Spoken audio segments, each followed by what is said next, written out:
عليكم، عاملين ايه؟ يا رب تكونوا في احسن حال النهارده. احنا طبعا طلعنا من القريه ورايحين شاطئ ايه؟ الفيروز. تمام.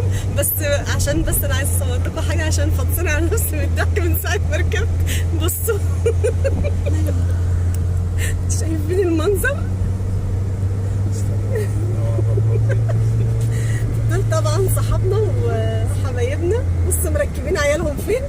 هقول لكم هم مركبينهم ليه كده، معاقبينهم عشان نزلوا البسين في القريه ومبلولين، مش عايزين يدخلوهم جوه العربيه. خلاص اول ما اخش ان شاء الله الشط هصور معاكم، استنوا بقى لاخر الفيديو.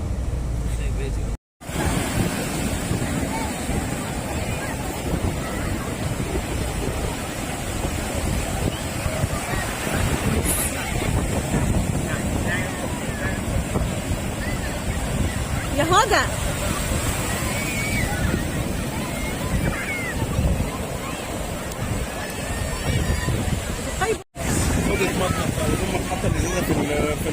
في الشمس. والله بنتك هي اللي عاملاها.